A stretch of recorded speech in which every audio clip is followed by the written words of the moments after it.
Hello दोस्तों, स्वागत है आपका हमारे चैनल यूपी एग्जाम क्रेजर में। दोस्तों, आज के वीडियो में हम 9 फरवरी से संबंधित उत्तर प्रदेश के सभी एग्जाम्स के लिए मोस्ट इंपॉर्टेंट करंट अफेयर के क्वेश्चंस को डिस्कस करेंगे और हर एक क्वेश्चन से रिलेटेड आपको फैक्ट भी बताएंगे। और वीडियो के अंत में हम आपसे एक क्वेश्चन भी पूछेंगे जिसका जवाब आपको कमेंट बॉक्स में देना है। और अगर आपको इसकी PDF डाउनलोड करनी है तो इसकी PDF आप हमारे टेलीग्राम ग्रुप से डाउनलोड कर सकते हैं। टेलीग्राम ग्रुप की लिंक आपको वीडियो के डिस्क्रिप्शन में मिल जाएगी। तो चलिए शुरू करते हैं। आज का सेशन शुरू करने से पहले हम कल के क्वेश्चंस का रिवीजन करेंगे। कल का पहला क्वेश्चन है, यूपी मेट्रो रेल कॉरपोरेशन किस मेट्रो में mobile phone online ticket booking की सुविधा शुरू कर रहा है? इसका जो करेक्ट आंसर है वो है option number b, Kanpur metro में। अगला क्वेश्चन है, हाल ही में स्वर साम्राज्ञी लता मंगेशकर जी का निधन हुआ है। उत्तर प्रदेश सरकार द्वारा किस सम्मान से उन्हें सम्मानित किया गया था? इसका जो करेक्ट आंसर है वो है ऑप्शन नंबर ए, अवध रत्न पुरस्कार से। और दोस्तों, उत्तर प्रदेश करंट अफेयर की लास्ट 1 ईयर की अगर आपको PDF डाउनलोड करनी है तो उसकी लिंक आपको वीडियो को डिस्क्रिप्शन में मिल जाएगी। वहां से आप इस PDF को डाउनलोड कर सकते हैं। इस PDF में हमने जनवरी से लेकर के दिसंबर 2021 तक के उत्तर प्रदेश करंट अफेयर के सभी इंपॉर्टेंट क्वेश्चंस को विस्तार पूर्वक बताया है। और दोस्तों, इसके साथ ही अगर आपको केवल जनवरी महीने की जनवरी 2022 मंथ की PDF डाउनलोड करनी है तो इसकी लिंक भी आपको वीडियो के डिस्क्रिप्शन में मिल जाएगी। तो वहां से आप ये दोनों PDF डाउनलोड कर सकते हैं। दोस्तों, PDF डाउनलोड करने में अगर कोई प्रॉब्लम होती है तो साइट पर आपको WhatsApp नंबर और ईमेल मिल जाएगा जिस पर आप कॉन्टैक्ट कर सकते हैं।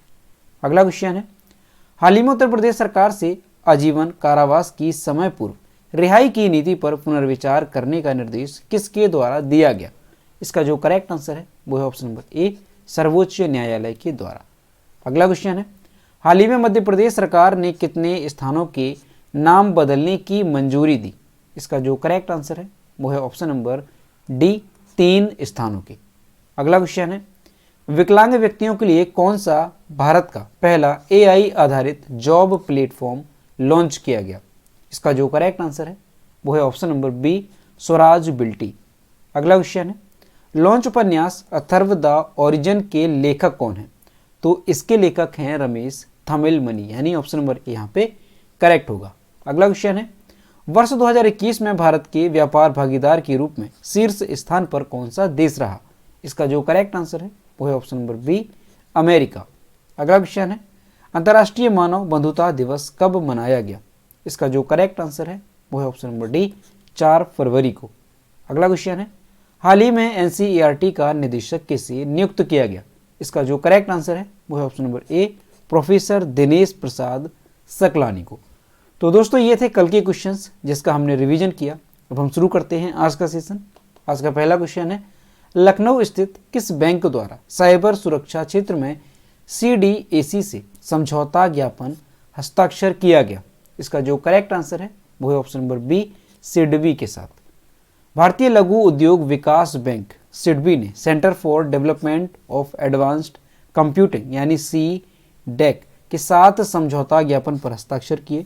समझौते के प्रमुख बिंदु क्या रहे? तो नवाचार के लिए काम करने और उभरती प्रौद्योगिकियों का उपयोग करने के लिए, इसके अलावा साइबर सुरक्षा, AI, ML, ब्लॉकचेन आदि के क्षेत्रों में एक साथ काम करेंगे। और अगला जो बिंदु रहा वो कौन सा है? तो भारत के बैंकिंग क्षेत्र के लिए प्रशिक्षण प्रदान करेंगे और क्षमता निर्माण में वृद्धि करेंगे। तो यहाँ से आपको ध्यान रखना है कि भारतीय लघु उद्योग विकास बैंक यानी सिडबी ने centre for development of advanced computing यानी CDEC के साथ समझौता ज्ञापन पर हस्ताक्षर किए हैं। अगला क्वेश्चन है, हाल ही में उत्तर प्रदेश के किस विश्वविद्यालय में फैमिली कोर्ट का उद्घाटन किया गया? इसका जो करेक्ट आंसर है वो है ऑप्शन नंबर सी, लखनऊ विश्वविद्यालय में। लखनऊ विश्वविद्यालय वैवाहिक मामलों के विवादों के शीघ्र निपटारे करेगा। इसके लिए विश्वविद्यालय के विधि संकाय में एक केंद्र की स्थापना की गई है। 6 फरवरी को ऑनलाइन माध्यम से मधुसूदन विश्वविद्यालय के कुलपति प्रोफेसर कमलजीत सिंह ने इसका उद्घाटन किया। और इस केंद्र के जरिए से क्या होगा? तो इसके जरिए लखनऊ विश्वविद्यालय वैवाहिक मामलों के विवाद निपटाएगा। तो दोस्तों, यहाँ पर आपको अच्छे से ध्यान रखना है कि लखनऊ विश्वविद्यालय में एक फैमिली कोर्ट की स्थापना की गई है, यानी ये जो कोर्ट होगा वो वैवाहिक मामलों के शीघ्र निपटारे करेगा। ठीक है, तो ध्यान रखना है किस विश्वविद्यालय में? तो लखनऊ विश्वविद्यालय में। अगला क्वेश्चन है, प्रदेश का कौन सा संस्थान ड्रोन को उड़ाने के लिए प्रशिक्षण के लिए ट्रेनिंग सेंटर शुरू करने जा रहा है। इसका जो करेक्ट आंसर है वो है option number c, IIT Kanpur. IIT Kanpur का एरोस्पेस इंजीनियरिंग विभाग ड्रोन को उड़ाने का प्रशिक्षण देने के लिए ट्रेनिंग शुरू करने जा रहा है। यहाँ ड्रोन ऑपरेटर तैयार किए जाएंगे। इसके लिए नागरिक उड्डयन महानिदेशालय के सहयोग से लाइसेंस कोर्स संचालित किया जाएगा। और दोस्तों वर्तमान में अगर देखा जाए कि ड्रोन का जो इस्तेमाल है वो किन क्षेत्रों में किया जाता है, तो कई सारे क्षेत्रों में ड्रोन का उपयोग किया जाता है, जैसे रक्षा हो गया, सर्विलांस, संचार, उत्पादों की डिलीवरी और इसके अलावा भी कई सारे काम हैं जो कि ड्रोन के माध्यम से किए जा रहे हैं। हाल ही में वित्त मंत्री ने अपने भाषण के दौरान इसका प्रयोग कृषि में बढ़ाने को कहा है। तो दोस्तों अभी क्या है कि जो वित्त मंत्री हैं निर्मला सीतारमण, उन्होंने अपने जो बजट भाषण दिया था तो उसमें ड्रोन का जो इस्तेमाल है वो कृषि में करने को लेकर की बात कही थी। तो इसका जो इस्तेमाल है वो कृषि में भी अब किया जाएगा। तो इसी के लिए क्या है कि आईआईटी कानपुर का जो एरोस्पेस इंजीनियरिंग विभाग है तो वहाँ पर ड्रोन को उड़ाने का प्रशिक्षण देने के लिए एक ट्रेनिंग शुरू की जाएगी और यहाँ पर ड्रोन ऑपरेटर तैयार किए जाएंगे। तो यहाँ पर आपको ध्यान रखना है कि किस संस्थान में ड्रोन को उड़ाने का प्रशिक्षण देने के लिए ट्रेनिंग शुरू की जाएगी, तो आईआईटी कानपुर में। अगला क्वेश्चन है, 1000 वनडे मैच खेलने वाली विश्व की पहली टीम निम्न में से कौन बन गई है? इसका जो करेक्ट आंसर है वो है ऑप्शन नंबर बी, भारतीय टीम। भारतीय टीम 1000 वनडे खेलने वाली पहली टीम है। भारत ने अपना पहला वनडे साल 1974 में इंग्लैंड के खिलाफ खेला था। इस मामले में भारत के बाद अगर देखा जाए तो कौन सा देश है, तो ऑस्ट्रेलिया दूसरे स्थान पर है जिसने 958 वनडे खेले। तीसरे नंबर पर पाकिस्तान है जहां पर 936 वनडे खेले गए। वनडे में सबसे ज्यादा विकेट लेने के मामले में भारतीय गेंदबाज दूसरे नंबर पर हैं। भारत के गेंदबाजों ने वनडे में अब तक कुल 6592 विकेट लिए हैं। पाकिस्तान के गेंदबाजों ने सबसे ज्यादा विकेट लिए और कितने, तो 6657 विकेट जो है वो पाकिस्तानी गेंदबाजों की ओर से लिए गए। तो यहाँ पर आपको दोनों चीजें अच्छे से ध्यान रखनी है कि 1000 वनडे खेलने वाली पहली टीम कौन बनी, तो भारतीय टीम बनी। और वहीं अगर ये बात की जाए कि वनडे में सबसे ज्यादा विकेट लेने के मामले में कौन सी टीम है पहले नंबर पर, तो वो है पाकिस्तानी टीम, जहां पर पाकिस्तान के गेंदबाजों ने सबसे ज्यादा 6657 विकेट लिए हैं। और जो भारतीय टीम है वो विकेट लेने के मामले में दूसरे नंबर पर आती है। तो ये दोनों चीजें आपको अच्छे से ध्यान रखनी है। अगला क्वेश्चन है, बी.आर. चोपड़ा के प्रसिद्ध सीरियल महाभारत में किसका किरदार निभाने वाले जाने माने अभिनेता प्रवीण कुमार सोबती का निधन हो गया? इसका जो करेक्ट आंसर है वो है ऑप्शन नंबर ए, भीम का किरदार निभाने वाले। और यहाँ पर आप इमेज में देख सकते हैं ये थे जाने माने अभिनेता प्रवीण कुमार सोबती जिनका हाल ही में निधन हो गया है। बी.आर. चोपड़ा का प्रसिद्ध सीरियल महाभारत में भीम का किरदार निभाने वाले जाने माने अभिनेता प्रवीण कुमार सोबती का निधन हो गया।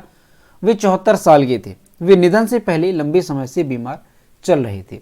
प्रवीण कुमार महाभारत सीरियल के अतिरिक्त कई बॉलीवुड फिल्मों में भी अपनी दमदार एक्टिंग से फैंस को प्रभावित कर चुके हैं, लेकिन वे महाभारत सीरियल में भीम का किरदार निभाकर घर घर में प्रसिद्ध हो गए।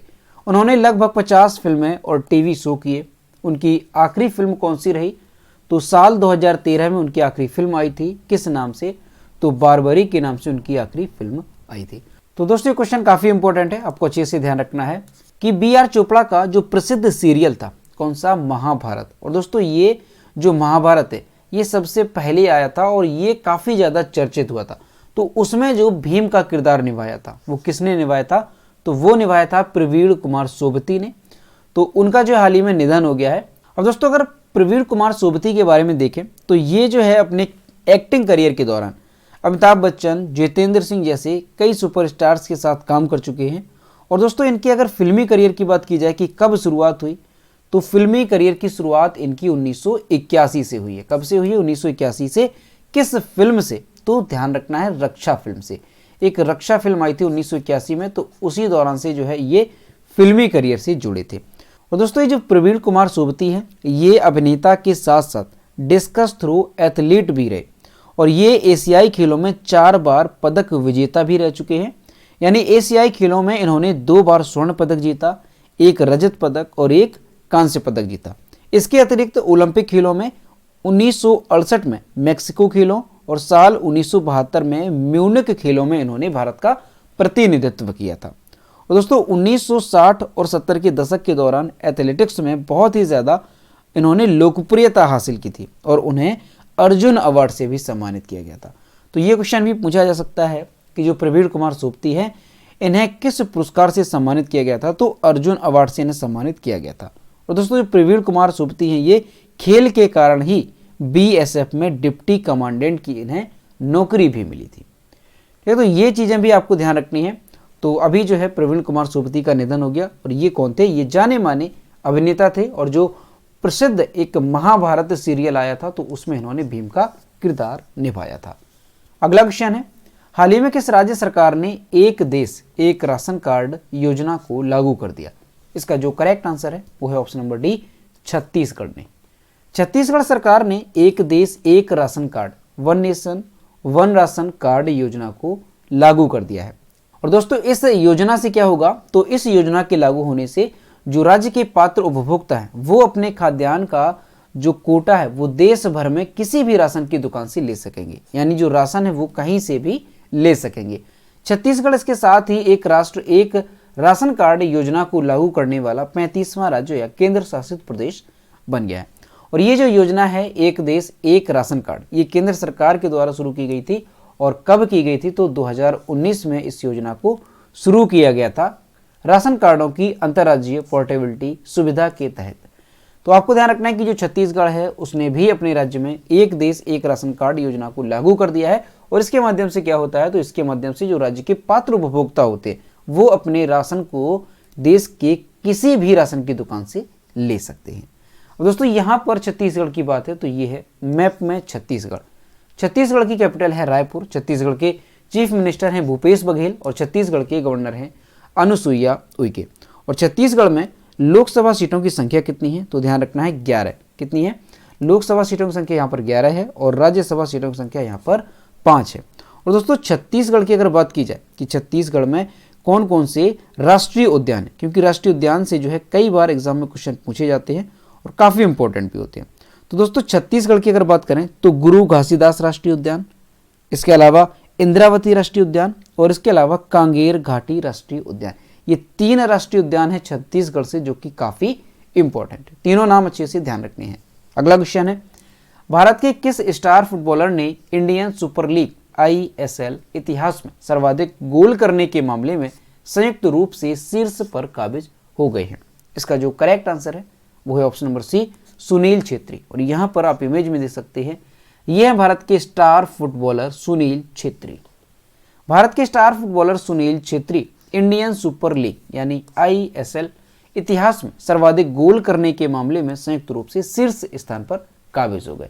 37 वर्षीय फुटबॉलर छेत्री ने 5 फरवरी को जमशेदपुर FC के खिलाफ 94 मिनट में गोल दागा और नाइजीरियाई खिलाड़ी बार्थोलोम्यू ओगबेची की बराबरी की। तो दोस्तों काफ़ी इंपॉर्टेंट है कि भारत के जो स्टार फुटबॉलर है सुनील छेत्री, ये इंडियन सुपर लीग इतिहास में सर्वाधिक गोल करने के मामले में संयुक्त रूप से शीर्ष पर काबिज हो गए हैं। और इसके अलावा जो है इनके बराबर गोल किसने दागे हैं, तो नाइजीरियाई खिलाड़ी बार्थोलोम्यू ओगबेचे की बराबरी इन्होंने की है। अगला क्वेश्चन है, स्वतंत्र भारत में पहली क्षुद्रग्रह खोजों का नेतृत्व करने वाले किस खगोल शास्त्री का निधन हो गया? इसका जो करेक्ट आंसर है वो है option number B, are Raja Mohan का। दशकों तक भारतीय खगोल भौतिकी संस्थान बेंगलुरु में एक खगोल शास्त्री रहे प्रोफेसर आर राजा मोहन का निधन हो गया। वह अपने कल्की प्रोजेक्ट, ध्यान रखना है कल्की प्रोजेक्ट के लिए सबसे ज़्यादा जाने जाते हैं, जिसका उद्देश्य कवलूर विवियो में 48 सेंटीमीटर सिमट टेलीस्कोप का उपयोग करके क्षुद्र ग्रहों की खोज करना था और भारत से एक नए क्षुद्र ग्रह संख्या 4130 की खोज की है। यह 104 वर्षों में भारत में खोजा गया पहला क्षुद्र ग्रह था। दोस्तों काफ़ी इंपॉर्टेंट है, आपको अच्छे से ध्यान रखना है कि जाने माने खगोल शास्त्री प्रोफेसर आर राजा मोहन का निधन हो गया है। और ये जो है इनका जो प्रोजेक्ट था कौन सा था जिसकी वजह से ये ज़्यादा चर्चित हुए, तो कल्की प्रोजेक्ट की वजह से ये जो है सबसे ज़्यादा जाने जाते। और दोस्तों इन्होंने एक नए क्षुद्र ग्रह की भी खोज की थी, तो उसका नाम भी ध्यान रखना है। तो क्या नाम इसका, 1430 नामक एक क्षुद्र ग्रह की भी इन्होंने खोज की थी, जो कि 104 वर्षों में भारत में खोजा गया पहला क्षुद्र ग्रह था। यानी भारत में पहला क्षुद्र ग्रह किसने खोजा, तो ये इन्होंने ही खोजा, प्रोफेसर आर राजा मोहन। दोस्तों यहाँ से आपको एक चीज़ और ध्यान रखनी है कि वर्तमान में जो भारतीय अंतरिक्ष अनुसंधान संगठन है इसरो, उसके नए अध्यक्ष बनाए गए हैं। वो कौन बने हैं? तो एस सोमनाथ इसरो के नए अध्यक्ष हो गए हैं। और उन्होंने किसकी जगह ली है? तो के सिवान की उन्होंने जगह ली है। अगला क्वेश्चन है, कोविड-19 के खिलाफ डीएनए वैक्सीन लगाने वाला पहला देश कौन सा बना? इसका जो करेक्ट आंसर है वो है option number A, Bharat. Bharat कोविड-19 के खिलाफ डीएनए वैक्सीन लगाने वाला दुनिया का पहला देश बन गया। जाइकोव डी, यहां पर ध्यान रखना है वैक्सीन का नाम जाइकोव डी, जो दुनिया का पहला प्लाज्मिड डीएनए वैक्सीन है।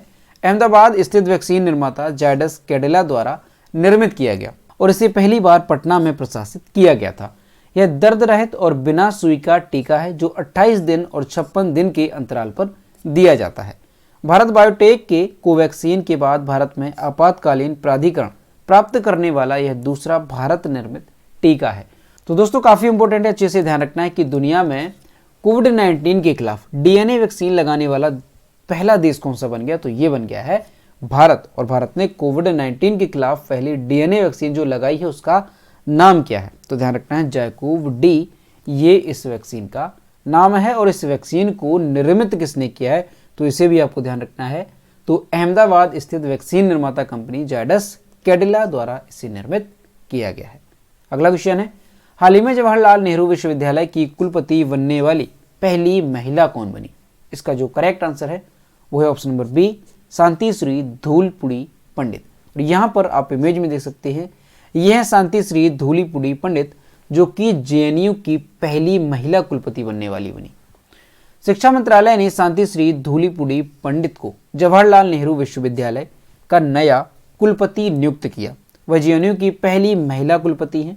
59 वर्षीय पंडित को 5 साल की अवधि के लिए नियुक्त किया गया है। पंडित एम जगदीश कुमार की जगह लेंगी, जिन्हें विश्वविद्यालय अनुदान आयोग यानी यूजीसी का अध्यक्ष नियुक्त किया गया है। यानी ये जो शांति श्री धूलीपुड़ी पंडित हैं ये किसकी जगह लेंगी? तो ये एम जगदीश कुमार की जगह लेंगी। और जो एम जगदीश कुमार हैं इन्हें विश्वविद्यालय अनुदान आयोग का अध्यक्ष नियुक्त किया गया। इस नियुक्ति से पहले पंडित महाराष्ट्र के सावित्रीबाई फुले विश्वविद्यालय में वाइस चांसलर के रूप में कार्यरत थी। दोस्तों ये क्वेश्चन भी काफी इंपॉर्टेंट है क्योंकि जो जवाहरलाल नेहरू विश्वविद्यालय है यहाँ पर पहली बार किसी महिला को कुलपति नियुक्त किया गया। तो इनका नाम काफी इंपॉर्टेंट है, ध्यान रखना है, शांति श्री धूलीपुड़ी पंडित। तो दोस्तों ये थे 9 फरवरी से संबंधित उत्तर प्रदेश के सभी एग्जाम्स के लिए मोस्ट इंपॉर्टेंट करंट अफेयर के क्वेश्चन जो कि हमने डिस्कस किए। अब हम देखते हैं कल के वीडियो का क्वेश्चन जो हमने आपसे पूछा था। तो ये है कल के वीडियो का क्वेश्चन जो हमने आपसे पूछा था, हाल ही में महान गायिका लता मंगेशकर का निधन हो गया, इन्हें किस वर्ष भारत रत्न से सम्मानित किया गया था? इसका जो करेक्ट आंसर था वो ऑप्शन नंबर ए था 2001 में। और लगभग सभी स्टूडेंट्स ने इसके सही जवाब किए। और मैं आपसे हर रोज कहता हूँ कि जो भी क्वेश्चन आपसे पूछा जाए तो सभी लोग क्वेश्चन का आंसर जरूर किया करो। तो ये है आज का क्वेश्चन, हाल ही में किसने दुनिया के तीसरे सबसे बड़े क्रिकेट स्टेडियम की आधारशिला रखी? ऑप्शन नंबर ए है नरेंद्र मोदी, बी है सचिन तेंदुलकर, सी है सौरव गांगुली और डी है रामनाथ कोविंद। तो इसका जो भी करेक्ट आंसर है वो आपको कमेंट बॉक्स में बताना है। तो दोस्तों अगर आपको आज का वीडियो पसंद आया हो तो वीडियो को लाइक करें, अपने दोस्तों के साथ शेयर करें और अगर अभी तक हमारे चैनल पर नए हैं तो चैनल को सब्सक्राइब करना बिल्कुल भी ना भूलें। साथ ही बेल आइकन को भी प्रेस करें ताकि टाइम टू टाइम नोटिफिकेशन आप तक पहुंचता रहे। तो मिलते हैं नेक्स्ट वीडियो में। Thank you.